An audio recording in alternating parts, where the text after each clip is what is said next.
Eh bien, bonjour à tous.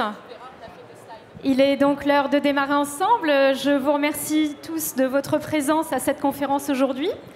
Je suis Dalia Pereira, je suis Business Development Manager chez Xenium Technologies, porteuse du WOD, qui est la solution française de Wi-Fi désactivable conforme à la loi Abeille, et également de l'entité Fortaleza, qui est un consortium d'auditeurs d'experts en audit technique et de gouvernance SSI. J'ai le plaisir aujourd'hui d'animer cet échange autour du retour d'expérience de la ville de Boulogne dans le cadre d'un numérique accessible et sécurisé, et également un partage de sa vision du numérique d'aujourd'hui et de demain dans l'éducation. Et pour cela, je suis heureuse d'être entourée et d'accueillir Thierry Leduc, responsable unité éducation au sein de la DSI de la ville de Boulogne-Billancourt. Également Emmanuel Bavière, adjoint au maire en charge de la ville connectée et membre du conseil d'administration de l'école du numérique, et également conseiller territorial Grand Paris, Paris-Seine-Ouest. Je suis également accompagnée de Grégory Gatineau, catégorie manager France chez Aruba Networking, et également Marilyn Flé, directrice commerciale chez Xenium Technologies, et enfin Annie Safes, directeur technique de Xenium Technologies. Alors, chère audience, à l'issue de cet échange, le micro passera parmi vous pour vos questions, auxquelles, évidemment, mes invités seront ravis de répondre. Et maintenant, sans plus attendre, je vais me tourner vers vous, Thierry. Alors, Thierry, la ville de Boulogne est la ville pilote du projet École numérique et la première école du numérique lancée en France. C'était en 2018. Alors aujourd'hui, à quoi ressemble le numérique dans les écoles de la ville de Boulogne, 6 ans après le lancement de l'école pilote du numérique? Pour commencer, bonjour à tous. Effectivement, la ville de Boulogne-Billancourt, en 2016, a pensé à mettre en place un PNE, donc un plan numérique des écoles. Donc ça concerne toutes les écoles de la ville, bien entendu, et l'école du numérique. Aujourd'hui, on a 27 établissements scolaires, de la maternelle à l'élémentaire. Et nous gérons à peu près 2000 devices avec une flotte de 350 enseignants environ. Donc pour revenir sur l'école numérique, je vais faire un petit hommage à Magali Danzin et à Erwan Robert qui travaillaient à l'époque sur le projet. L'école du numérique, c'est 18 classes, une directrice bien entendu, des enseignants qui sont tournés autour des outils numériques, mais pas que. C'est une école qui est composée de classes modulables, avec des équipements mobiles, et il y a une web TV, il y a une web radio, il y a une terrasse pédagogique, il y a un grand gymnase qui fait office de salle de conférence, qu'on appelle la salle polyvalente, et voilà. Alors, merci pour toutes ces précisions, effectivement. J'imagine que pour en arriver là, Thierry, vous avez eu à répondre à de nombreux enjeux, qu'ils soient d'ordre pédagogique, d'ordre technique, peut-être même législatif. Alors à l'époque, le projet de l'école du numérique, mais comme le numérique scolaire sur la ville a été mis en place avec l'IEN de circonscription, la DSDEN et bien entendu la ville, nous avons créé des comités de pilotage. Nous nous sommes rencontrés une vingtaine de fois en mairie pour parler justement des ajustements et de la mise en place des outils. Et aujourd'hui, en tout cas, c'est quelque chose qu'on est très satisfait parce qu'en 3 ans, on a respecté aussi bien le budget que la timeline et on a un retour favorable, en tout cas au niveau des enseignants. D'accord. J'imagine et je comprends l'importance d'une infrastructure qui soit à la fois fiable et aussi peut-être le respect de certaines contraintes réglementaires. Vous pouvez nous en dire un petit peu plus là-dessus ? La première contrainte réglementaire, effectivement, c'était la loi Abeille, faire respecter l'utilisation du Wi-Fi dans le domaine scolaire. Donc aujourd'hui, nous avons une infrastructure avec des bornes Wi-Fi Aruba et des boutons Wood Xenium. On est très satisfait de cette solution parce qu'elle est très fonctionnelle. Et aujourd'hui, en tout cas, le corps enseignant peut utiliser les outils numériques sécurisés, de façon sécurisée. Ça, c'est très important pour les enfants. Et on a en tout cas très peu de retours sur cette utilisation-là. D'accord. Alors, je vais me tourner vers vous, Anis, parce que Thierry a parlé de loi Abeille, qui est un cadre législatif. Est-ce que vous pouvez nous expliquer en quelques mots le cadre législatif de la loi Abeille et comment vous avez accompagné la ville de Boulogne pour être conforme à cette loi?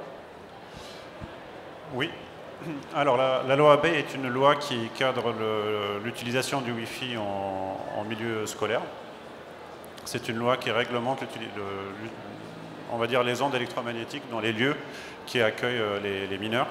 Et à l'époque, à la demande de la ville de Boulogne, il fallait mettre en place des outils numériques, mais il fallait gérer le Wi-Fi.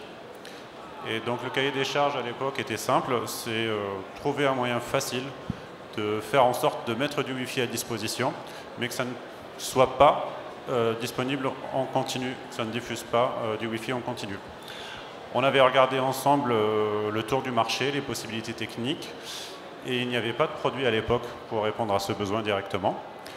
Et donc nous nous sommes attelés à la tâche pour concevoir le dispositif qu'on a présenté à la ville de Boulogne sous forme de maquette, qui a donné satisfaction, et de là nous avons déployé ce système de Wi-Fi à la demande dans les classes de l'école du numérique.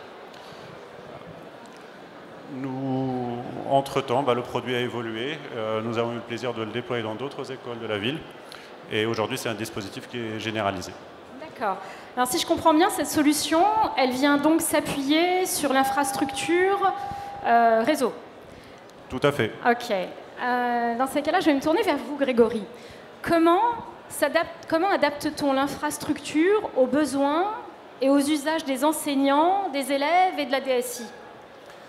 Alors en fait, il y a plusieurs enjeux dans ce que vous nous demandez là, et le but de l'infrastructure, c'est de faire passer l'école du numérique d'aujourd'hui et de demain d'une notion d'efficacité à une notion d'efficience. L'efficacité, c'est arriver à un but, à un résultat, sans trop faire attention aux différentes briques qui vont construire ce résultat.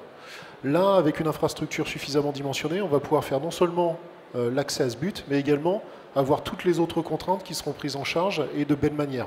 Les autres contraintes, ça va être bien évidemment, in fine, l'expérience utilisateur, comment les enseignants et les étudiants vont pouvoir accéder à leurs ressources correctement, mais derrière, c'est aussi toutes les ressources techniques, humaines et technologiques qui vont être prises en œuvre dans une infrastructure qui est automatisée, automatisable et ouverte par définition. Donc ça permet de mettre cette infrastructure à disposition des enseignants et de la DSI pour qu'elle puisse se saisir de cette infrastructure pour faire passer les informations et les applications. Il ne faut pas oublier non plus dans cette perspective qu'une infrastructure, ça se pense dans la ville comme un réseau de transport en commun. Donc il faut voir plus que le besoin immédiat, mais les besoins à terme. Et donc une infrastructure positionnée dans le numérique, on considère qu'elle va rester 5, 7, 10 ans, peut-être 15 ans dans certains environnements. Donc il faut lui adjoindre des fonctionnalités directement embarquées pour éviter de devoir rechanger régulièrement le matériel. Et c'est ce qu'on a fait à la ville de Boulogne, et c'est ce qu'on continue à faire en proposant du matériel qui intègre non seulement du Wi-Fi, mais d'autres porteuses pour pouvoir transmettre les informations applicatives, mais demain potentiellement être ouverte à d'autres usages pour pouvoir les rapatrier sur un seul réseau physique. Ça a des impacts qui sont opérationnels, donc ça facilite le niveau opérationnel, et ça a des impacts également au niveau éco-responsabilité. Parce que si je ne déploie qu'une seule infrastructure, j'évite de devoir redéployer du matériel qui aura été produit avec des ressources et de devoir redépenser une deuxième fois de l'électricité, là où je peux tout faire passer sur un seul réseau. Et ces différentes notions sont intégrées dans le projet de Boulogne Ville Numérique, et c'est ça qui est extrêmement intéressant. Très bien, très bien. Alors Thierry, justement, fort de tous ces accompagnements, fort de cette expérience, quel bilan ou quel enseignement vous tirez de l'école numérique? Est-ce qu'il y a des points d'attention particuliers? Alors, je vais essayer de commencer de parler par les points forts de l'utilisation du numérique sur la ville. Effectivement, il y a beaucoup d'outils, il y a beaucoup d'enseignants, il y a l'infrastructure de la ville qui est importante, on vient d'en parler. Il y a aussi également l'utilisation des outils. Donc, fortement, la ville a mis en place, avec les runs de la circonscription, des formations sur le temps du midi pour apprendre à utiliser les outils et l'environnement que la ville proposait aux enseignants. Donc, je pense que déjà, ça a adopté l'utilisation du numérique sur la ville. C'est une très bonne chose, c'est primordial. effectivement, on a 2000 devices, on a plusieurs outils différents. Donc, il a fallu mettre en place également des protocoles d'utilisation. Donc, on a mis des fiches pour les enseignants à disposition sur un espace SharePoint. Et aujourd'hui, ce que je peux en constater, c'est que les écrans de type ENI sont très utilisés. C'est du matériel qui est mobile, haut de gamme, donc ils sont rapidement déplaçables. Nos attentes sont un peu sur les classes mobiles de type iPad aujourd'hui, qui sont un peu sous-utilisées, mais en tout cas, c'est des outils qui sont essentiels pour les classes. Il y a beaucoup de demandes concernant cet outil. Et les enseignants sont aussi dotés d'un ordinateur portable pour pouvoir préparer du contenu. En interne à la DSI, on a un outil de type MDM pour pouvoir gérer les outils à distance, qui évite les déplacements des techniciens de la DSI s'il y a des pannes ou s'il y a des installations logicielles à faire. En tout cas, on a un retour vraiment très favorable et très positif de la part des enseignants là-dessus. Très intéressant. Et justement, en termes de perspective, qu'est-ce que vous entrevoyez, Thierry ? Alors, les perspectives, ça fait 5-7 ans environ que les outils ont été déployés sur la commune. Aujourd'hui, on est en train de regarder un plan de renouvellement, surtout par rapport à la flotte des iPads qui commence à devenir un petit peu ancienne. Notre perspective, on sait aujourd'hui grâce à la réalité du terrain, l'utilisation des enseignants, ce qui a marché, ce qui n'a pas marché. Donc effectivement, on va se mettre en conformité avec ça dans un premier temps. Après, nous allons remettre tout doucement un plan de renouvellement sur 2-3 ans.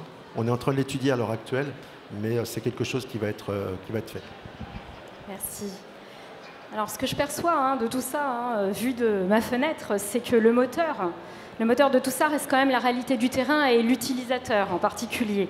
La façon dont on fait évoluer tout ça pour s'adapter en permanence à l'utilisateur. Alors, Marilyn, vous qui êtes sur le terrain quotidiennement, justement, quelles sont les remontées des enseignants et aussi des chefs d'établissement? Qu'est-ce qu'ils vous disent? Que du positif, forcément. En tout cas, je ne vais pas dire le contraire aujourd'hui. Quand on parle de retour terrain, il faut prendre conscience des différents interlocuteurs qu'on peut avoir. On a autant des enseignants que des équipes pédagogiques, les élus, les équipes de la DSI, les équipes des projets numériques, quand on est, comme sur la ville de Boulogne, sur un projet complexe, global, mais également les parents. Il ne faut pas les oublier. C'est aussi avec les utilisateurs finaux, les enseignants, ceux qui vont avoir les retours du quotidien au travers des élèves. Sur le type d'accueil, on en a deux principalement. Le mode pompier, urgence, comme on peut l'avoir sur certaines communes où l'architecture, contrairement à la démarche de la ville de Boulogne, a déjà été déployée, déjà en place. Et il y a des remontées qui sont négatives, qui sont contre le Wi-Fi la plupart du temps, et on nous appelle pour résoudre cette problématique. Et le mode projet pur, comme on a pu le traiter avec la ville de Boulogne-Billancourt, où là on est sur quelque chose de réfléchi, qui reprend toutes les notions, les interlocuteurs nécessaires, les intégrateurs également. C'est un projet avec souvent 20-25 interlocuteurs différents, des solutions qui sont complémentaires et sur lesquelles il faut qu'on réfléchisse ensemble. Ce mode pompier, donc, qui est souvent celui qui est à notre rencontre, malheureusement, parce que prendre le temps de la réflexion et de monter un projet numérique, c'est souvent très long, 24 mois en moyenne de réflexion jusqu'à la finalité de l'établissement. On a besoin de rassurer. La responsabilité du Wi-Fi, de la déconnexion du Wi-Fi, est importante à prendre en compte. Anis l'a rappelé sur la loi Abeille, les contraintes de cette loi au quotidien pour les utilisateurs finaux, pour les équipes des DSI qui mettent l'architecture Wi-Fi en place. C'est vraiment important.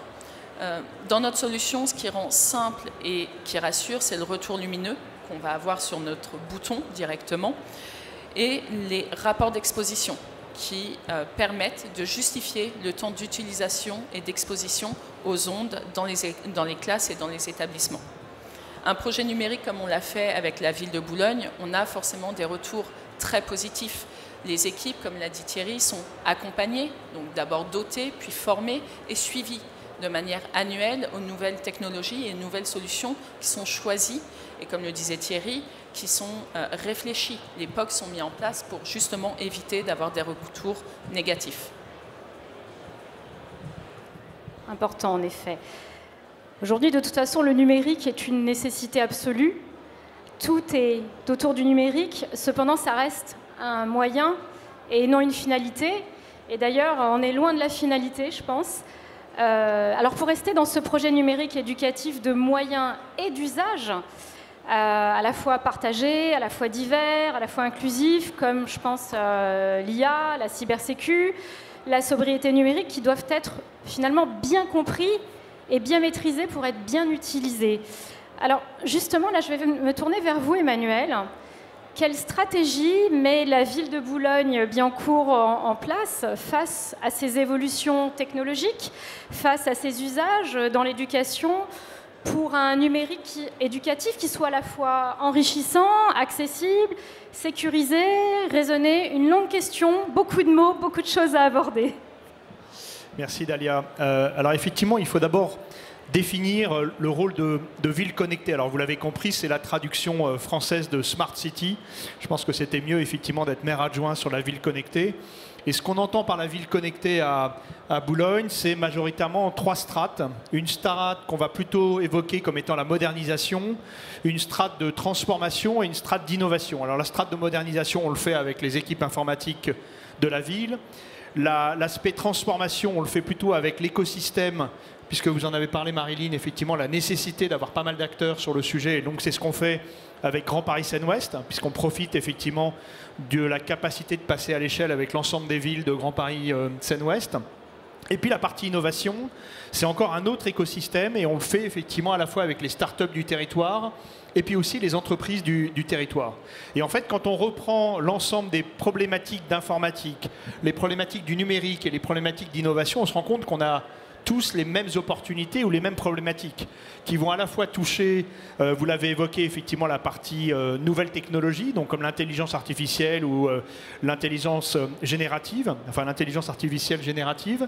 On va avoir bien sûr la partie cybersécurité qui est essentielle, et puis surtout un élément qui aujourd'hui est d'autant plus d'actualité, c'est toute la partie sobriété numérique. Et je prends souvent effectivement ce trio pour constituer effectivement ce qu'on apprend à l'école, c'est-à-dire le développement durable. Pour la partie économique, plutôt la partie intelligence artificielle, la partie sociale avec la partie cybersécurité, et puis la partie environnementale avec effectivement cette partie sobriété qui paraît essentielle. Ensuite, quand on parle effectivement du plan d'école du numérique, il faut comprendre qu'on a une école du numérique dédiée à Boulogne, mais effectivement qui fait office de, je dirais, de MVP, de proof of concept pour le reste de la ville, et effectivement sur lequel effectivement il y a Madame Raffin qui est la directrice qui est présente et que je remercie beaucoup. C'est faire profiter effectivement des nouvelles technologies, la façon dont ça peut être utilisé à bon escient. Et donc on a dans nos cartons l'utilisation de la robotique, on en a parlé dernièrement avec Thierry, l'utilisation éventuellement de la réalité augmentée. Mais c'est vrai que derrière, comme le disait bien Marilyn, c'est avant tout l'utilisateur final qui nous intéresse. Alors c'est à la fois les élèves, mais c'est aussi les parents d'élèves. Et l'une des premières craintes effectivement des parents d'élèves, c'était le temps d'écran. C'est-à-dire de dire, ils font déjà beaucoup d'écran à la maison, si en plus je les envoie à l'école et qu'ils font encore plus d'écran, on ne va pas s'en sortir. Et en plus derrière, le passage, enfin le temps passé aux écrans, c'est aussi toute la problématique de cyber harcèlement, de cyber sécurité, etc., qui rentre en ligne de compte. Et donc là-dessus, on a voulu avoir vraiment une focalisation sur ce temps d'écran et sur cette nécessité effectivement d'évangélisation à l'ensemble des citoyens, pas seulement des écoliers, mais aussi des citoyens de Boulogne. Et on l'a fait aussi, bien sûr, au niveau de GPSO. Sur le temps d'écran, on a travaillé à faire en sorte qu'il n'y ait pas que des écrans à la ville, enfin dans le plan du numérique. Il y a aussi effectivement des podcasts, on en a parlé. Il y a aussi des vrais livres physiques. Il y a aussi effectivement toute la partie comestible avec la possibilité d'avoir une école du comestible qu'on a transposée au dernier étage de l'école du numérique pour avoir aussi des bacs liés à l'agriculture, etc. Et donc tout ça rentre en ligne de compte pour dire tout ça peut être assisté, augmenté par le numérique en ayant des capteurs, en ayant de l'aide, etc., de la formation en ligne, mais c'est avant tout effectivement ce tangible qui va rentrer en ligne de compte. Et puis pour la partie éducation, sur la partie sécurité, on a mis au rez-de-chaussée de la ville de Boulogne le fait de dire on a mis en place une application qui permet d'avoir tous les services auxquels les gens peuvent avoir accès à Boulogne, qui s'appelle 9200, dont les élèves, mais on ne veut pas oublier effectivement les gens qui n'ont pas un accès avec un smartphone ou une tablette ou un ordinateur. Et donc on a mis un guichet d'accès pour faire en sorte que les gens justement aient cette possibilité de poser des questions sur comment je déclare mes impôts, comment je me connecte à France Connect, etc. Et donc tout ça rentrent en ligne de compte. Et donc, typiquement, la possibilité d'avoir un accès, mais aussi de pouvoir se déconnecter, ça fait partie effectivement de notre vie de tous les jours. Et donc, la solution effectivement de Wi-Fi on demand permet à la fois de dire, on n'a pas seulement de l'écran 100% du temps, mais on en a parfois un pourcentage du temps. Et puis aussi, pour l'accès, parce que parfois un écran peut être utilisé offline, mais aussi pour s'assurer effectivement que l'écran peut être aussi déconnecté, on a aussi ce Wi-Fi on demand. Et donc on essaye de créer une logique d'ensemble pour dire, oui, on a la possibilité à Boulogne de pousser le numérique, mais on veut le faire de façon raisonnée, on veut le faire de façon, je dirais, intelligente, pour faire en sorte que on a ces outils de mise à disposition, mais il faut aussi savoir s'en décrocher. Et c'est aussi la réflexion qu'on a avec des startups, avec des entreprises qui ont parfois la même problématique de se dire, ok, le numérique c'est indispensable, mais c'est pas un bien, c'est parfois un mal nécessaire. Et donc il faut savoir effectivement s'en extraire pour s'assurer effectivement que typiquement on l'utilise à bon escient et que ça ne devient pas une addiction sur tous les sujets du quotidien. Et c'est vrai que la solution de Wi-Fi on demand faisait effectivement pour nous, au début c'était une commodities, et puis on s'est rendu compte que ça devenait un outil indispensable pour faire en sorte que les chariots d'iPad, que l'utilisation des places mobiles, des salles mobiles, etc., puissent se faire aussi avec une action de on-off. Et les élèves le comprennent très bien, au même titre qu'aujourd'hui ils ont l'habitude d'éteindre l'électricité, ils prennent l'habitude de se dire on sort de la classe auquel on a fait 1 heure d'iPad, on déconnecte effectivement et on rentre dans une logique de je vais jouer à la balle, je vais lire, etc. Et donc ça permet vraiment d'intégrer ça dans le quotidien sans qu'il y ait une surexploitation, parce que ce n'est pas le but du jeu d'avoir un plan du numérique, de faire tout en numérique. Il y a encore plein de choses qu'on peut faire, heureusement, en dehors du numérique. Mais il faut se donner les moyens, effectivement, d'avoir aussi cette logique de ce qu'on appelle la pause du numérique, cette déconnexion. Et c'est un peu la réflexion qu'on a avec tout l'écosystème dans les autres villes de GPSO, mais aussi avec les entreprises et puis les startups avec qui on travaille sur des projets qui peuvent être utiles justement pour le numérique. En effet. Alors vous avez mentionné l'intelligence artificielle. Effectivement, aujourd'hui, on constate un essor incroyable de l'IA dans de nombreux domaines, et évidemment dans notre quotidien. Comment aujourd'hui on appréhende son usage dans un contexte éducatif ? Alors ce qui est intéressant, c'est qu'en fait, on se pose la même question dans les entreprises et donc aussi à la mairie. Donc typiquement, l'intelligence, surtout l'AI générative, donc entre autres ChatGPT qui est arrivé il y a quelques années maintenant, on est à l'an 2 en tout cas de cette utilisation, on se rend compte qu'on l'utilise, puis à la fois on la subit. Et là encore, l'écosystème dont j'ai parlé juste avant a la même réflexion. Et donc parfois, on a des parents d'élèves avec qui on parle de la façon dont on pourrait utiliser l'AI générative au sein des écoliers, mais ils nous disent, moi-même j'ai parfois du mal à l'utiliser dans l'entreprise parce que c'est bloqué, parce que ça ne marche pas, etc. Et même à titre personnel, j'ai aussi la même réflexion. C'est veut dire qu'on a vraiment une vision nécessaire qui est un peu holistique du sujet, et donc on essaye d'évangéliser ces sujets avec, je dirais, tous les cercles d'élèves, d'enseignants, de directeurs, etc. pour le faire. Et on distingue 2 choses, pas seulement à la ville, mais aussi au niveau de GPSO, une approche qui va se constituer avec à la fois l'intelligence artificielle, qu'on va appeler l'intelligence artificielle prédictive, donc qui comprend, pour ceux qui ont déjà travaillé dedans, le machine learning, le deep learning, même le l'intelligence artificielle il y a déjà des dizaines d'années, et puis la partie AI générative, en sachant qu'on peut comparer les deux, en disant en fait, le cerveau gauche, qui est plutôt le cerveau analytique, va plutôt être utilisé pour l'intelligence artificielle, qui est souvent à base d'algorithmes, et donc qui va plutôt se rapprocher des mathématiques. Et puis de l'autre côté, on va avoir le cerveau droit, le cerveau un peu plus créatif, dans lequel effectivement l'AI générative va prendre tout son sens. Et une fois qu'on a dit ça, en fait, on se rend compte que d'un côté, sur ce cerveau gauche, avec l'intelligence algorithmique, il va falloir souvent des experts, souvent de la donnée structurée, et puis on va avoir un effet non négligeable, d'un effet black box, qui fait en sorte qu'on va arriver à un résultat, mais il faut être capable de remonter ce résultat. Et puis de l'autre côté, on va avoir effectivement une intelligence artificielle générative, sur lequel l'avantage c'est qu'il est accessible par tous, uniquement par ce qu'on appelle des prompts, donc le fait de, comme dans le chat GPT, d'avoir une interrogation, mais il faut aussi s'assurer effectivement qu'on ne va pas sur-ingénierer, en tout cas surutiliser ce type de choses, et d'avoir un regard critique par rapport aux hallucinations que ça peut donner, ou alors éventuellement à la surconsommation électrique que ça va avoir. Et donc une fois qu'on a dit ça, on se rend compte qu'en fait, qu'est-ce qu'on développe chez les élèves quand on parle de ce type de sujet? C'est majoritairement la possibilité de critiquer et d'être critique par rapport à ça. Être critique par rapport à un résultat, ce n'est pas le résultat qui compte, mais c'est bel et bien le cheminement pour y arriver. Et puis de l'autre côté, c'est effectivement le fait de dire je suis capable de générer un texte, une image, une vidéo, mais en fait, comment je suis capable de voir quelle est la véracité, en tout cas, de ce genre de résultat. Et donc là aussi, on développe vraiment un sens critique de la part des élèves. Et donc aujourd'hui, c'est encore des choses qu'on n'a pas encore appliquées dans l'école du numérique pour des questions évidentes. Clairement, on suit effectivement l'éducation nationale et je pense qu'il y a des réflexions qui sont sur ce domaine-là. Mais on le voit au niveau du territoire, la façon dont on l'a déjà mis en place.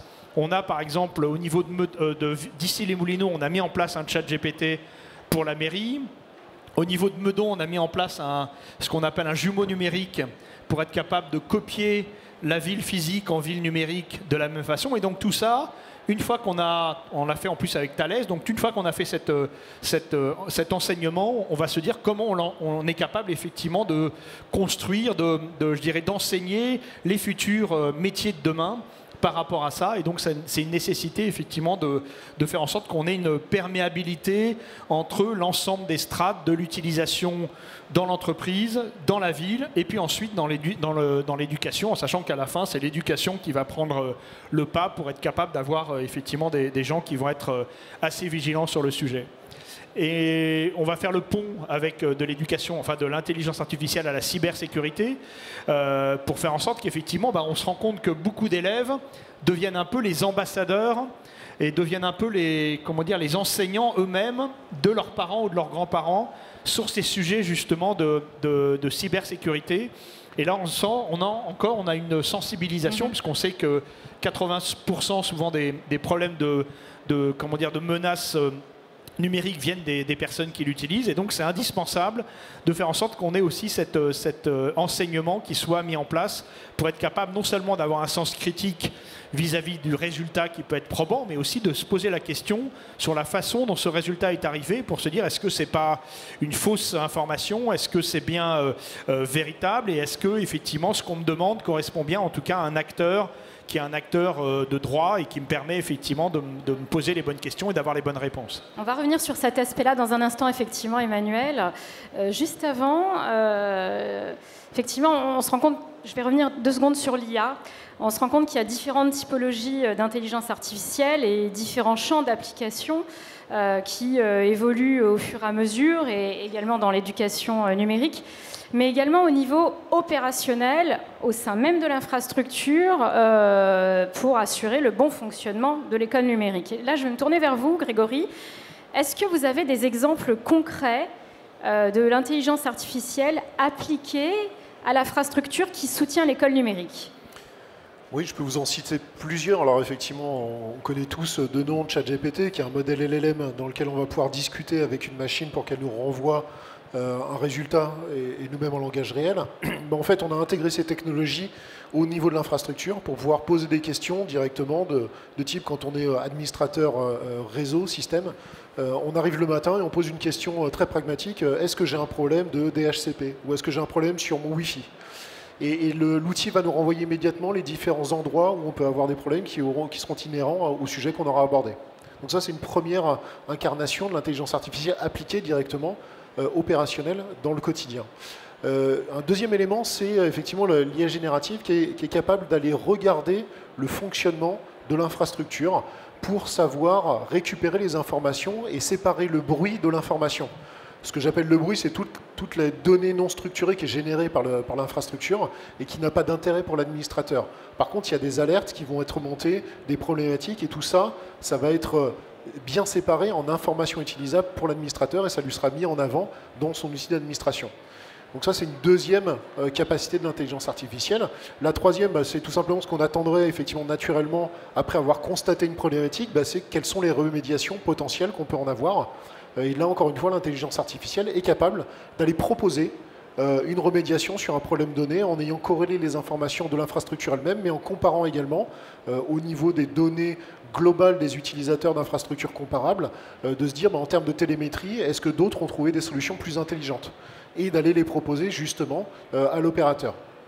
Et on va même plus loin, c'est-à-dire qu'aujourd'hui on est capable de demander à l'intelligence artificielle d'aller déployer la remédiation. C'est-à-dire je regarde où ça ne va pas, je te dis où est-ce que ça ne va pas, je te dis pourquoi ça ne va pas, je te dis comment tu pourrais le régler, et si jamais tu n'as pas le temps, moi, intelligence artificielle, je vais pouvoir déployer la remédiation pour toi, opérateur. Et après, je vais mener des tests pour vérifier que ça fonctionne bien et qu'on est revenu dans un état d'utilisation optimal. Donc ça, ce sont des incarnations qui sont actuellement disponibles, mais on peut aller plus loin encore, et là j'en viens à la notion qui a été abordée par Emmanuel, qui est la cybersécurité. On va connecter de plus en plus de choses dans la Smart City, donc dans la ville connectée, mais également dans les écoles. Il faut s'assurer que ces choses qui soient connectées soient bien utilisées pour ce qu'on en escompte. Et là, on est aussi capable de faire travailler une intelligence artificielle pour qu'elle puisse reconnaître le comportement des éléments qui viendraient se connecter sur le réseau et sur le système d'information d'une école ou d'une administration.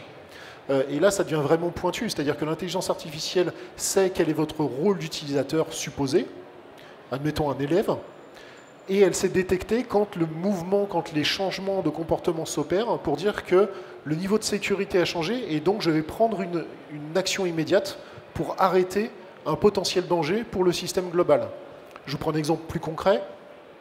Un élève qui se connecte avec son login et son mot de passe au système d'information ou à son ENT alors qu'il est dans l'école, parfait, il est 14h, très bien, on est en heure de cours, et puis il se déconnecte. Okay, aucun souci au niveau informatique. Et puis à 14h15, il se reconnecte avec son mot de passe et son login, mais pas dans l'établissement. Il se connecte de Bangalore, en Inde. Pour un système informatique, ça ne pose pas de problème. Hein. Il peut se connecter, il n'y a aucun souci. Par contre, on sait, nous, opérationnellement, en tant qu'humain, qu'on a un vrai souci. L'élève ne peut pas se retrouver un quart d'heure après à 8000 ou 9000 km. Donc on a un niveau de sécurité qui doit changer. Et là, l'intelligence artificielle est capable de corréler ces différentes informations de temps, d'espace, de connexion, de typologie de technologie utilisée et d'actions menées pour dire si on est dans un cas critique ou pas. Et dans ce cadre-là, appliquer immédiatement une action. Typiquement, dans le cas que je vous ai donné là, on peut couper la connexion de l'utilisateur et lui demander de se réauthentifier avec un MFA, un facteur d'authentification multiple. Voilà, ce sont des actions de sécurité qu'on peut mettre en œuvre sur des infrastructures qui sont dimensionnées pour. Et c'est ça aussi ce qui est intéressant, c'est que ces mécaniques, on peut les appliquer tant à des utilisateurs qu'à des machines. Ce qui veut dire qu'une école du numérique, demain, peut être intégrée très facilement à une dimension de Smart City, de ville connectée, parce qu'elle aura l'infrastructure qui sera disponible sur des standards industriels qui seront largement partagés et avec la capacité de pouvoir interagir avec des systèmes tiers pour échanger de l'information de manière vertueuse. Alors effectivement, l'éducation comme les collectivités territoriales représentent une vraie cible, une cible vulnérable privilégiée des cyberattaques. On a apporté déjà des éléments de réponse. On comprend bien que le premier niveau de sécurité, c'est l'utilisateur, que ce soit l'élève, l'enseignant, par exemple, et qu'il est important de bâtir un environnement propice à la sécurité. Alors Emmanuel, est-ce que vous voulez rajouter quelques mots par rapport à ce fait de faire de nos élèves des citoyens du numérique ou des cyber-citoyens? Oui, c'est vrai que c'est un peu violent comme approche de dire qu'effectivement on va tous les former en cyberdéfenseurs, mais quelque part effectivement ils le sont déjà. Je pense qu'ils ont conscience effectivement du côté privatif de leur information, même si effectivement il y a encore du travail à faire. Mais clairement aujourd'hui, la question est constamment, que ça soit honnêtement dans les EHPAD, que ça soit dans les écoles, que ça soit dans les entreprises, sur le territoire de Boulogne et puis par extension GPSO, c'est une question prédominante dès qu'on a un sujet effectivement d'informatique. Dès qu'on lance une nouvelle application, dès qu'on lance un nouveau service, les gens se posent la question de savoir, et mes données, et comment effectivement derrière, et je pense que l'État et la réglementation fait son travail, mais c'est comment on l'applique en tout cas au quotidien qui est le plus important. Et c'est vrai qu'aujourd'hui, quand on voit par exemple un exemple qui n'a pas forcément grand chose à voir ni avec l'IA, ni la cybersécurité, ni la sobriété, par exemple c'est l'open data. On a mis en place depuis longtemps au sein de GPSO un portail de données ouvertes qui viennent des capteurs, qui viennent même des vieilles cartes postales qu'on avait à Boulogne et qui permettent à tous d'y avoir accès. Et c'est de se dire comment sur un portail de ce type, chacun y trouve un intérêt. Parce qu'en fait, la seule façon de motiver les gens, c'est d'y trouver un intérêt personnel. Et donc, on peut imaginer effectivement le fait d'avoir des élèves qui vont comparer les anciennes cartes postales avec les nouveaux lieux d'utilisation, et ça, c'est une base d'open data. On peut imaginer effectivement d'avoir un portail pour les élus, pour visualiser effectivement quels sont les tenants et les aboutissants en termes de véhicules, etc. Et puis, même chose, effectivement, pour l'ensemble des entreprises, de se dire où sont mes salariés, quels sont éventuellement les trajets qu'ils peuvent avoir. Et donc, tout ça pour dire que le succès, effectivement, d'une technologie comme celle-ci, ça passe par le fait qu'elle doit être adoptée par le plus grand nombre. Et donc, c'est exactement ce qu'on essaye de transposer, en tout cas, pour les sujets de cybersécurité vis-à-vis des élèves, et qu'ils aient une conscience, au moins, comme on le fait d'ailleurs sur d'autres sujets, que ce soit la sobriété ou l'intelligence artificielle, qu'ils aient au moins un minimum cette conscience. Et souvent, ils l'ont de toute façon, comme je l'ai dit avant, par leurs parents ou les grands-parents qui vont les solliciter en disant comment je fais pour recréer un mot de passe, comment je fais pour accéder à France Connect, comment je fais pour scanner mon papier d'identité, etc. Et donc là-dessus, ils sont déjà, même dans les petites classes, assez aguerris sur le sujet. Et il s'agit effectivement d'en faire, pas une formation spécifique, mais en tout cas d'avoir des personnes qui ont une sensibilité au sujet, et je pense qu'ils le sont de plus en plus. En effet. Alors, on sait comment l'école numérique a été mise en place, on sait comment on la sécurise, mais alors, qu'est-ce qu'on peut apporter de plus autour de tout ça? On intègre aujourd'hui beaucoup la notion d'éco-responsabilité, et je pense notamment, par exemple, en termes de sobriété numérique, on en parle beaucoup, que ce soit dans la consommation, comme dans l'utilisation et la déconnexion. Quels sont les moyens, quels sont les équipements dont il faut se doter, justement, pour un numérique fonctionnel, éco-responsable, raisonnable, raisonné? Oui, c'est un sujet qui n'est pas évident et qui là aussi, je pourrais faire la même réponse que tout à l'heure en disant c'est la question que les parents peuvent avoir ou les entreprises. Mais c'est vrai que quand on le transpose à l'école du numérique, alors Thierry, dis-moi si je me trompe, mais je pense que les premiers iPads, on va les changer bientôt, ils auront 5 ans. Aujourd'hui, la flotte d'iPad pour les plus récents ont moins de 5 ans et les plus anciens plus de 7 ans. C'est ça. Donc on va effectivement commencer le renouvellement avant la fin de l'année 2024 et on part après sur un plan de renouvellement sur 2025 et 2026, c'est ça. Et donc effectivement, ça veut dire que beaucoup d'entreprises normalement amortissent ce type de technologie en 3 ans. Nous, effectivement, on essaye de le pousser au maximum. Souvent, on est plutôt contraint par les constructeurs, pas par de l'obsolescence programmée, mais en tout cas, vous l'avez vu, même chez vous, vous avez des iPads de côté ou des ordinateurs de côté parce qu'ils ne sont pas upgradables vers des nouveaux operating systems. D'ailleurs, ce n'est pas forcément pour des fonctionnalités supplémentaires, mais parfois c'est pour des problématiques de sécurité. Et donc, clairement, on essaye de rationaliser en disant, bien sûr que la ville de Boulogne a la possibilité de remplacer effectivement ces iPads beaucoup plus vite, mais en fait, il faut être capable de mesurer le fait que quel est effectivement l'effet que ça va avoir en termes de déchets, quelle est effectivement la nécessité de le faire plus ou moins rapidement en fonction des besoins. S'il est toujours upgradable avec le dernier OS et la dernière sécurité, on peut encore le garder. Et puis effectivement, en termes d'utilisation, c'est de se dire comment j'arrive à être beaucoup plus sobre. Alors justement, le Wi-Fi on demande est un élément, se dire une fois qu'on l'éteint, l'avantage c'est qu'un peu comme l'électricité, déjà on consomme moins de Wi-Fi, puis l'avantage c'est qu'au moins les appareils connectés continuent à fonctionner offline mais pas online. Et puis derrière c'est de se dire effectivement les iPads ne sont pas forcément allumés tout le temps, on peut les réveiller avec le MDM à distance quand on en a besoin. Et donc tout ça rentre dans une logique de sobriété, de se dire derrière tout ça ne se fait que dans une utilisation à la demande qui est réfléchie, et qui fait en sorte que quand on en a besoin, on l'utilise à bon escient. On a des éléments qui sont mis à jour, sécurisés, etc. Mais ils ne le sont que pour une période donnée. Ils ne sont pas constamment allumés, ils ne sont pas constamment actifs, ils ne sont pas constamment à générer effectivement de l'utilisation de données. Et donc c'est là où effectivement il faut garder en tête cette possibilité de se dire au même titre qu'on s'efforce dans les entreprises d'éteindre son ordinateur quand on part du bureau ou quand on est à la maison pour le télétravail, on s'applique effectivement les mêmes règles dans la ville pour faire en sorte que même s'il est utilisé qu'1 heure, on sait qu'une fois que l'iPad, quand il aura fini d'utiliser, il sera éteint, le Wi-Fi connecté sera éteint, l'électricité sera éteinte, et donc on sera capable effectivement de le garder plus longtemps, puis en même temps de ne pas polluer dans son utilisation courante. Et Grégory, justement, la notion d'éco-responsabilité, comment l'infrastructure a un impact direct sur cet aspect? Alors, déjà sur sa consommation propre, l'infrastructure intègre des mécaniques qui vont permettre de vérifier quelle est sa consommation et de maîtriser cette consommation. On vient de le dire, on a capacité à effectivement couper le Wi-Fi si nécessaire, mais il y a intégré des fonctionnalités directes qui vont pouvoir permettre de dire je vais dépenser du PoE, c'est-à-dire l'alimentation du port RJ45 en électricité en fonction de ce qui va vraiment être sollicité. Voilà, il y a plein de choses qui se font mécaniquement. Il y a d'autres éléments qui sont au-delà de l'infrastructure, mais qui vont passer par l'infrastructure. Typiquement des solutions IoT, des solutions connectées, qui vont pouvoir permettre d'aller économiser de l'électricité, dans le sens où on va pouvoir aller détecter si des utilisateurs sont dans l'environnement. Des enseignants, des étudiants, s'ils sont dans une salle, on va pouvoir faire passer l'information via ces IoT, de dire on a X, Y utilisateurs dans la salle, donc il faut mettre de la climatisation si on est en été, ou pas, ou mettre du chauffage, ou pas, en fonction de la présence réelle des utilisateurs. Et ça vaut aussi pour la lumière, ça vaut aussi pour tous les services qui sont à la personne. Et donc de ce fait, de pouvoir faire passer des services par l'infrastructure va permettre de démultiplier les économies énergétiques qu'on va pouvoir faire, parce que ça va éviter de se retrouver avec des établissements qui seraient allumés parce qu'on a oublié tout simplement d'appuyer sur le bouton. C'est aussi bête que ça, mais des fois c'est ce qui arrive. Quelqu'un sort de la salle, il fait relativement jour, et puis on s'en va, on pense à autre chose, et la salle va rester allumée toute la nuit.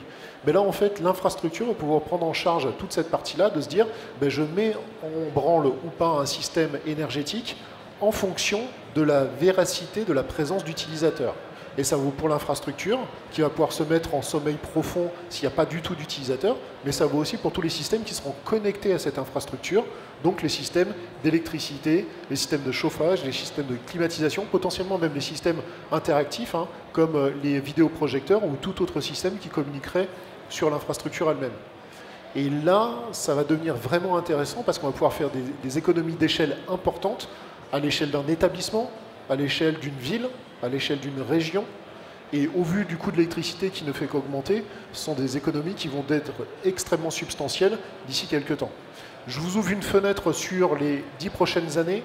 Les premiers bâtiments sortent de terre à l'heure actuelle en étant connectés et surtout câblés qu'avec du câble RJ45, du câble informatique. Vous n'avez plus de câble électrique à l'intérieur. Donc tout passera par ce câble RJ45, ce qui a deux avantages. Le premier, c'est ce que je viens de vous dire. On va pouvoir agir sur tous les éléments connectés du bâtiment. Le deuxième, c'est qu'on va pouvoir aller les sécuriser. Et ça aussi, c'est important. Donc on va pouvoir maîtriser et sécuriser tout l'environnement autour des utilisateurs. Le but étant, et j'espère qu'on vous aura fait passer le message aujourd'hui, c'est de se préoccuper de l'expérience de ces utilisateurs, parce que la technologie est là pour supporter des usages, elle n'est pas là pour venir les enrayer. Alors, mes chers intervenants, il nous reste 5-6 minutes avant d'aborder les questions de l'audience. Mais avant, on parle de toutes ces technologies d'IoT qui ne sont pas figées et qui s'adaptent au fur et à mesure du temps, en fonction de la programmation dont on en a et on aura besoin. Marilyn, comment vous avez fait, vous, de votre côté, évoluer la solution ?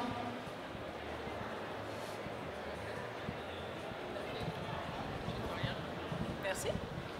On l'a fait évoluer avec les retours terrain. Comme le disait Grégory, Emmanuel tout à l'heure, on est à l'écoute de toutes les remontées, de toutes les évolutions.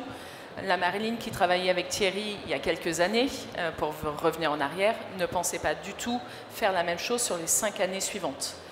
Ce qu'on avait prévu n'est pas forcément réalisable, et ce qu'on n'avait pas prévu, c'est réalisé. C'est surtout ça le vrai enjeu qu'il faut garder en tête. Et donc les 5 prochaines années seront pareilles, voire encore plus rapides, parce que tout va de plus en plus vite. On parlait d'IA tout à l'heure, mais il y a 2 ans, on en parlait à peine. Maintenant, on parle de ça tout au long de la journée. Pour revenir sur l'évolution d'Alia, je vais dire que Boulogne était notre patient zéro. Le terme médical est quand même important, parce qu'il ne faut pas oublier que la loi Abeille a été mise en place sur un aspect sanitaire, de sécurité directement de la vie des élèves, mais des humains, tout simplement. La loi Abeille, ce n'est pas simplement les ondes Wi-Fi, c'est toutes les ondes qui nous entourent au quotidien. Donc sur ce côté patient zéro, c'est vraiment ça. Après, je revois encore à Nice venir me voir en disant, à l'époque on intégrait la solution HPE Aruba, venir me dire, on est bloqué, on ne peut pas mettre le Wi-Fi, il y a la loi Abeille. Mais qu'est-ce que la loi Abeille ? Quelles sont les contraintes de cette loi et comment pouvoir répondre aux demandes de la ville dans un laps de temps très court.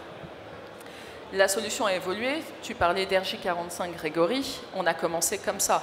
Des boutons interconnectés en RJ45 sur un boîtier qu'on mettait dans les salles machines. Après, on est passé sur un bouton qui se connectent en PoE, puis avec toutes ces évolutions et ces demandes de sobriété, de simplicité, de transparence, sur un bouton logiciel également. On parlait de transparence, mais je parle aussi de coût, parce que c'est ce qui porte le projet également. C'est une enveloppe. On ne peut pas sortir de cette enveloppe, et plus le temps avance, plus les besoins sont importants, et les enveloppes n'évoluent pas forcément avec les besoins. Donc tout ça, ça a permis de faire évoluer notre solution et d'apporter une offre de plus en plus complète. Et je parlais des rapports d'activité et d'exposition tout à l'heure. C'est aussi ça qui fait vivre notre solution, qui la fait évoluer et qui nous permet d'interagir directement avec tous les interlocuteurs terrain au quotidien.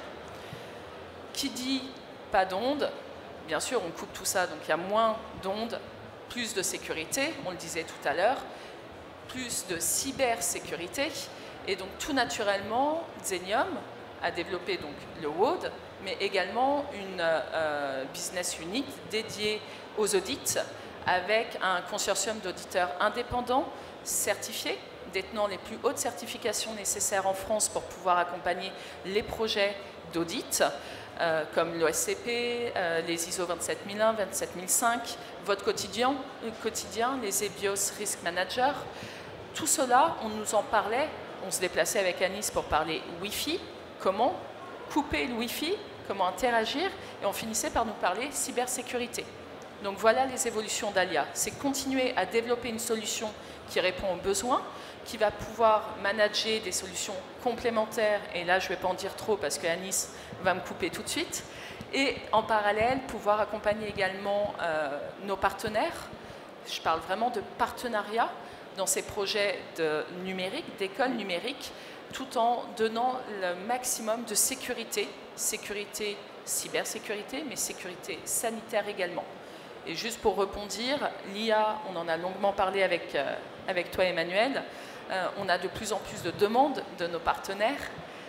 Demain, on sera tous dans cette démarche-là, et bien sûr, et là Anis tu m'entends bien, bien sûr la solution va également évoluer avec toutes ces applications, parce que ça sera notre quotidien. Merci. En tout cas, que ce soit dès à présent ou dans le futur, le fil rouge reste indéniablement l'expérience utilisateur. Je pense qu'on est tous d'accord sur ce propos. C'est le retour d'expérience des enseignants et des élèves qui prime. Alors en une minute, vraiment en une minute, et là je m'adresse à vous Thierry comme Emmanuel, concrètement, comment est utilisé le numérique par les enseignants et les élèves dans les écoles de la ville de Boulogne? Quelles sont les remontées finalement du terrain en une minute? Je pense qu'enfin, si on est là, c'est qu'elles sont excellentes, mais en tout cas, elles sont bonnes. Après, je pense que c'est toujours un équilibre entre, effectivement, je dirais les gains et puis potentiellement les menaces. Et donc, ça reste effectivement toujours cet équilibre à maintenir. Et je pense que, avant tout, je pense que c'est la formation. Je pense que c'est le fait de faire en sorte que Boulogne soit une ville apprenante et faire en sorte que, effectivement, cette compréhension et cette formation soit, et donc c'est l'éducation, soit présente, effectivement, sur l'ensemble de la ville, et quels que soient les âges. Donc ça, on est focalisé aujourd'hui sur les petites classes pour l'école du numérique, mais clairement c'est de faire en sorte qu'on puisse avoir une vision globale, en tout cas, de cette formation qui fait en sorte d'avoir vraiment une ville apprenante comme Boulogne. Et au niveau des enseignants, je pense, est-ce qu'ils ont une forme de liberté pédagogique peut-être par rapport au choix des applications, par rapport à la façon même d'utiliser ou à l'utilisation même du numérique? Je pense naturellement, effectivement, il faut le faire de façon... il faut raison garder, c'est-à-dire qu'il faut le faire conjointement avec l'éducation, parce qu'il y a un programme éducatif qui est essentiel. Et donc, il faut effectivement évoluer de façon, comme vous l'avez dit avant, de partenariat. Il ne s'agit pas d'aller plus vite ou moins vite, il s'agit d'y aller ensemble.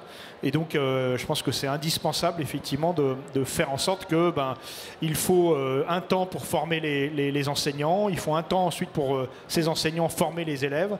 Et nous, effectivement, on est là pour assurer la partie infrastructure et force de proposition et parfois financement sur le sujet. Merci. Pour conclure, je dirais que finalement, le numérique reste un accélérateur. Ok, merci. On va aborder à présent les questions, chère audience.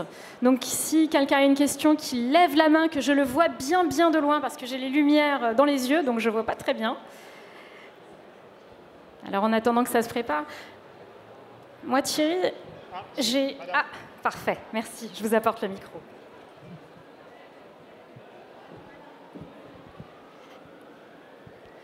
Merci Lara. Bonjour. Alors dans votre déploiement sur toutes vos écoles primaires, quel est le taux d'équipement donc moyen, c'est-à-dire le nombre de devices par rapport au nombre d'élèves? Deuxième question, est-ce que les élèves peuvent ramener leur device, leur équipement, puisqu'on appelle ça un équipement mobile, chez eux, parlant avec les parents? Donc, et deuxièmement, et enfin, avec le renouvellement que vous avez prévu, quels sont d'après vous les apports et des nouvelles fonctionnalités de l'IA? Je vais prendre la parole, excusez-moi. Donc aujourd'hui, sur la ville de Boulogne, on a à peu près 7000 enfants scolarisés. On a 27 établissements, comme je disais, en préambule. On a à peu près 2000 devices, donc je vous laisse faire un petit peu le calcul, le ratio. Le corps enseignant est doté d'un ordinateur portable et d'une tablette qu'ils peuvent rapporter à leur domicile pour préparer les contenus à diffuser soit le lendemain ou dans la semaine aux enfants. Et les classes mobiles et les outils pour les enfants restent dans les écoles. Ils ne vont pas à domicile. Oui, après sur votre dernière... donc effectivement le ratio c'est à peu près 1 pour 3, 2000 pour 7000. Effectivement il n'y a pas la possibilité de le ramener chez soi. Et puis la troisième question c'est de savoir quelle est l'évolution. Alors à la fois on se rend compte souvent avec les nouvelles technologies c'est qu'il y a un lien entre le matériel et le logiciel. Donc parfois effectivement c'est un peu la course en se disant on peut développer du chat GPT, par exemple de l'AI générative, mais il y a un moment les machines ne vont pas le supporter. Et puis parfois les machines proposent d'emblée ce type de technologie mais la formation n'est pas là. Donc effectivement je pense que la vigilance à avoir c'est de faire en sorte que les nouvelles machines que l'on va avoir seront sûrement dotées de processeurs, de caméras, etc., qui permettront effectivement d'utiliser à bon escient l'AI générative pour faire de la vidéo, pour faire de la réalité augmentée, des jumeaux numériques, l'ensemble des éléments dont on a parlé avant et qui peuvent servir l'éducation. Néanmoins, effectivement, il faut le faire pour faire en sorte que tout le monde soit bien formé dans la totalité pour bien l'utiliser. Mais je pense que majoritairement, effectivement, les prochaines étapes, en tout cas, c'est pas seulement de la génération de texte, mais c'est effectivement la génération d'images, la génération de vidéos, et puis d'environnements 3D qui vont se développer énormément pour l'ensemble des ateliers qu'on imaginait aujourd'hui comme étant plutôt des ateliers 2D, entre guillemets. Je ne sais pas si on a répondu à votre question. Alors, dernière chose, concernant l'équipement d'un collégien, donc on ne va pas parler de l'école primaire, mais d'un collégien moyen, c'est donc un super smartphone et un ordinateur super pour faire des jeux en réseau. Bon. Alors, ce que je ne comprends pas maintenant, c'est pourquoi on ne veut vraiment pas que les élèves, les utilisateurs utilisent, c'est le cas de le dire, leur smartphone, alors que maintenant, l'iPad, si vous voulez, ça peut être aussi un grand smartphone et surtout connecté. Non, je pense qu'après, il y a la réflexion qui est à peu près la même chose dans les entreprises. Vous savez, on appelle ça le BIOD, donc Bring Your Own Device, donc apportez vous-même votre propre ordinateur pour faire en sorte qu'effectivement, typiquement, les gens puissent n'avoir qu'un seul device et pas en avoir deux, un à la maison et puis un... Mais ensuite, on a la même problématique. Alors, on pourrait même faire l'analogie avec, les habits, c'est de dire, est-ce qu'on a envie qu'effectivement tout le monde soit habillé de la même façon avec les tenues qui sont aujourd'hui de plus en plus utilisées et un peu plus standardisées. Et en fait, la logique derrière, c'est plutôt la gestion de ces devices, c'est-à-dire de s'assurer effectivement que la sécurité est bien présente. Et aujourd'hui, l'enrôlement qu'on peut faire de ces outils qui viendraient effectivement des personnes et qui seraient utilisés dans le cadre de l'école, typiquement, on peut s'assurer de la sécurité que si elle a été standardisée. Et donc, même si on utilise des outils qui peuvent gérer, comme les MDM, différents types de devices, c'est vrai qu'aujourd'hui, c'est plus confortable dans une école et dans un collège, et encore plus dans un lycée, de s'assurer effectivement qu'il y ait une uniformisation de ces outils pour faire en sorte que les alertes de sécurité et autres remontent d'une façon un peu unanime, plutôt que d'avoir effectivement une dizaine d'alertes qui correspondraient à 10 types de devices qui soient différents. Donc vous avez raison, c'est un équilibre à trouver. Après, c'est aussi une logique un peu démocratique, c'est de s'assurer que tout le monde ait le même device, tout le monde ait la même puissance de calcul dans un seul type device, et que ce ne soit pas seulement les gens qui ont une capacité à s'acheter des super machines qui aient la main, en tout cas, sur le reste des autres élèves. Je ne sais pas si vous voulez rajouter d'autres choses sur l'utilisation, enfin la standardisation et la sécurité en termes peut-être de réseau. Effectivement, il y a un aspect cybersécurité. Parce que la sécurité du device, elle est déployée aujourd'hui par la commune ou par le conseil départemental, alors que quand quelqu'un amène son outil personnel, il est délicat de déployer dessus des couches supplémentaires de sécurité. Et surtout, on ne peut pas porter la responsabilité, en tout cas, une commune ou un conseil départemental ne peut pas porter la responsabilité de l'usage qui va être fait de ce device. C'est-à-dire si un utilisateur, si un élève va faire un contenu illicite ou répréhensible, finalement c'est la responsabilité de qui? Et en fournissant les outils, on s'assure que ce comportement répréhensible est complètement bloqué. Ce qui ne serait pas le cas si jamais l'équipement est personnel. On pense par exemple aux filtres de sites internet. Effectivement, on a une liste de sites utilisés pour les ensembles des devices au sein du réseau de l'école du numérique. On imagine que quand les gens sont à la maison, ils voudraient utiliser autre chose, du Netflix, du Prime, du ce qu'ils veulent, qui n'est pas forcément quelque chose qu'on aimerait accéder en interne pour des questions à la fois de licence, mais aussi de bande passante, etc. Donc je dirais que c'est un peu cette logique de, comme vous le voyez parfois, vous avez des gens avec 2 téléphones, un professionnel et un personnel. On n'arrive pas parfois à trouver effectivement le bon équilibre d'en avoir qu'un seul, parce qu'il y a des contraintes de part et d'autre. Je peux peut-être vous donner un exemple qui vous parlera. Typiquement, si vous avez une population dans votre établissement qui vient avec des téléphones Apple, alors ils seront très bien équipés. Le seul souci, c'est qu'Apple fait ses mises à jour quand il le souhaite. C'est-à-dire qu'à un moment donné, en pleine journée, vous pouvez vous retrouver avec 0 bande passante pour personne, parce que le device aura décidé de faire sa mise à jour, et que tous les devices vont faire leur mise à jour en même temps. Et ça, si vous ne le maîtrisez pas, vous n'êtes pas capable derrière de maîtriser l'expérience des autres utilisateurs. Et donc l'enjeu dans l'école du numérique, c'est de se dire, je veux délivrer une expérience égale à chaque utilisateur, et pour m'assurer de cette égalité, il faut que je maîtrise la totalité des couches, infrastructure, logiciel et device. Je vais rajouter un dernier petit point qui est vraiment, en ce moment en tout cas, étudié à la DSI de la ville. En 2016, quand le plan du numérique s'était mis en place, il y a des sujets qui étaient beaucoup moins importants qu'aujourd'hui, comme la cybersécurité, par exemple. On permet aujourd'hui aux enseignants, avec leurs iPads, de rentrer chez eux, de se connecter à leur Wi-Fi. Ils n'ont pas leurs règles de sécurité qui sont mises en place par la ville. Aujourd'hui, c'est une règle qu'on regarde de beaucoup plus près, parce que ça peut nous poser un problème si l'iPad récupère un virus, un malware ou quoi que ce soit.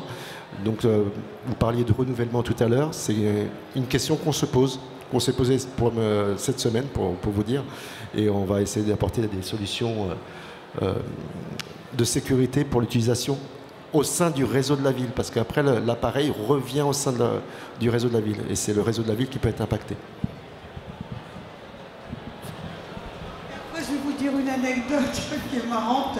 J'habite un petit village dans le Nord, et on a la chance d'avoir une super école avec 450 élèves et 14 classes, et un EHPAD aussi tout neuf.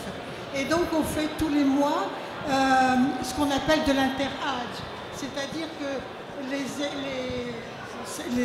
seniors, comme on dit, sont invités donc à la cantine scolaire par les écoles primaires, donc on est souvent une dizaine, et après on va à l'EHPAD avec les élèves, et chaque élève a un petit groupe de personnes assez âgées. Et alors on leur a dit, maintenant vous êtes les coachs de vos seniors, et maintenant c'est pris en truc, et les gens sont...